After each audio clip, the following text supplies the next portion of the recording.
ठीक, ये भ्रष्टाचार जो हो रहा है आउटसोर्स कर्मचारियों के साथ, तो इसमें मेन रोल कौन है? हाँ, मुझे इसी की जड़ पे जाना है कि ठेकेदार से बात करो तो वो कहता है कि हमें हमारे बिल क्लियर नहीं होते हैं।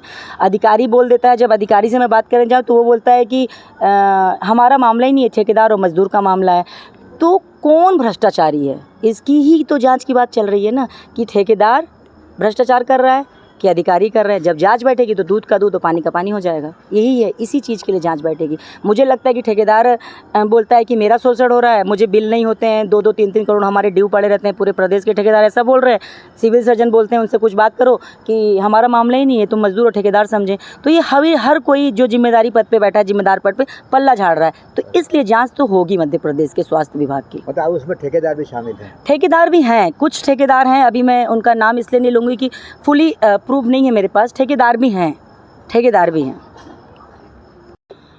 हाँ, ये जो अननेसेसरी शब्द आपने बोला नेताओं के लिए, जो आउटसोर्स कर्मचारियों की बहुत सारे नेता और संगठन चला रहे हैं, मैं नाम तो नहीं लूँगी उनका, पर उन लोगों को मैं ये चेतावनी दूंगी कि आप मज़दूरों के साथ धोखाधड़ी करना बंद करें, उनके न्याय के लिए लड़ें, उनके अधिकारों के लिए लड़ें। आप कितने सालों से संगठन बना के रखें आउटसोर्स कर्मचारियों के नाम पे, और उनके लिए आप कुछ भी नहीं कर रहे हैं। तो मैं ये बोलना चाहूँगी कि आप लोग कृपया, अगर संगठन बनाए हो आउटसोर्स कर्मचारियों के लिए, तो आप उनके अधिकारों की लड़ाई लड़ें और उन्हें वेतन दिलाएं। क्योंकि अगर ये लड़ रहे होते तो लोगों के 5-5, 3-3, 4-4 साल पीएफ तो जमा नहीं हो रहे हैं, तो वो हो रहे होते। तो ये लोग नेता लड़ नहीं रहे हैं। सिर्फ पीएफ की बात तो आपने कल भी आपके पास एक तो वही आया था, उसके 5 साल से पीएफ जमा नहीं हुआ है जी। तो मैं वही तो कह रही हूँ ना कि जो आउटसोर्स कर्मचारियों के नेता हैं, वो लोग पीएफ ईएसआई पे कोई बात ही नहीं कर रहा है, कुछ कर ही नहीं। या तो ये लोग ठेकेदारों से पैसे ले रहे हैं या फिर अधिकारियों से पैसे ले रहे हैं। क्योंकि अगर कर रहे होते तो क्या 5 साल से किसी का पीएफ ड्यू होता? आप मुझे बताइए। तो मैम अब आगे की क्या कार्रवाई रहेगी? हाँ, जैसा कि मेरे पास अभी मुद्दे आ रहे हैं, राजगढ़, दमोह, सागर, पूरे मध्य प्रदेश से ऑलमोस्ट आ रहे हैं लोग, ग्वालियर, भिंड, मुरैना, स्वास्थ्य कर्मचारियों को जब से पता चला है कि मैं उनके लिए लड़ रही हूँ। तो मेरा ये है कि पहले तो मैंने ये एक आवेदन दिया था, अभी दिया था ये आवेदन 1250 में जाँच कराइए सिविल सर्जन और सीएमएचओ का। तो प्रभाकर तिवारी जो 1250 के सीएमएचओ थे, उनका ट्रांसफ़र हो गया है। लेकिन ट्रांसफ़र होने का मतलब ये नहीं कि वो जांच से बच जाएंगे, कहीं भी रहेंगे जांच तो उन पे होगी, पहली चीज़। दूसरी चीज़, अब तो मुझे ऐसा लगता है कि जो अपने 55 ज़िले हैं ना पूरे मध्य प्रदेश में, उन 55 के 55 ज़िलों में सिविल सर्जन और सीएमएचओ की जाँच होनी चाहिए। क्योंकि हर जगह का स्वास्थ्य कर्मचारी परेशान है। आप मुझे बताओ, मेरे पास ऐसे मुद्दे आ रहे हैं जो कि मैं खुद ही यकीन नहीं हो रहा है। 3-3 साल से फ्री में काम करा रहे हैं लोगों से, 3 साल से फ्री में काम करा रहे हो आप, और वेतन कुछ नहीं देते हो। और जब लोग बोलते हैं हमें अब तो आउटसोर्स में लगा लो, तो बोलते हैं सोचेंगे, विचार करेंगे, अभी तभी। तो लोगों को इतना इस तरीके का शोषण हो रहा है हमारे प्रदेश में, तो ये मुझे लगता है कि ये गलत हो रहा है। मैम, जाँच कमेटी अगर बैठेगी तो जाँच कमेटी के बाद अगर जैसे आप अगर एक्टिव रहेंगी तो जाँच कमेटी बैठ भी गई, तो क्या लग रहा है आपको, कितने % काम होगा?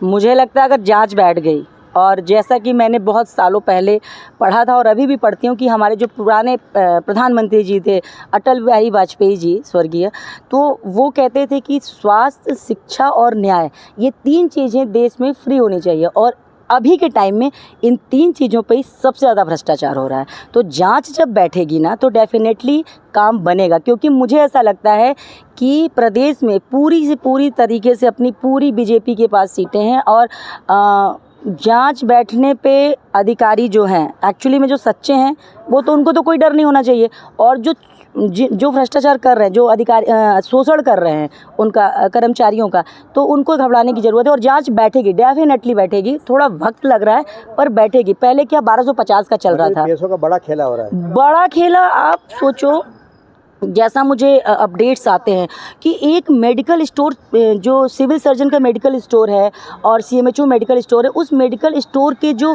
कर्मचारी सरकारी पद पे बैठे हैं, उनकी 10-10, 20-20 कोठियाँ, बंगले हैं जबलपुर में, सागर के। तो इतना बड़ा पैसा, मामूली 20-25 हज़ार वेतन होगा उनका, और इतने सारे एक्सपेंस कैसे आप मेंटेन कर रहे हो? तो जांच तो बैठनी चाहिए, और बैठेगी। मैं इसको तब तक नहीं छोड़ूंगी जब तक जांच नहीं होगी। और मुझे ये पता है कि अभी जो सरकार शासन है, सत्ता है, माननीय जो अपनी बीजेपी सरकार है, जो भी मोहन यादव जी हैं, वो इस पर जाँच होगी, इस पर जाँच ऊपर होगी। और स्वास्थ्य मंत्री जो हैं, जो हमारे राष्ट्र के राष्ट्रीय अध्यक्ष हैं जेपी नड्डा जी, वही स्वास्थ्य मंत्री हैं। तो इस बारे में मैंने वहाँ पे भी बात की है, और उन तक भी आवेदन पहुँचेगा कि पूरे मध्य प्रदेश के स्वास्थ्य विभाग की जांच करिए आप, और उनको निलंबित करिए जो भ्रष्टाचार कर रहे हैं।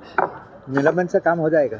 निलंबित होंगे जब उनकी देखिए अब कर्मचारियों के पीएफ नहीं मिल रहे हैं, कर्मचारियों की ईएसआई नहीं जमा हो रही है। अगर कोई रिटायर होने वाला है 4 महीने बाद, 2 महीने बाद, और उस पर जांच बैठेगी तो उनके पैसे भी तो रुकेंगे, तो उन्हें दर्द तकलीफ समझ में आएगी। तो अपकमिंग टाइम में कोई अधिकारी ऐसा भ्रष्टाचार नहीं करेगा।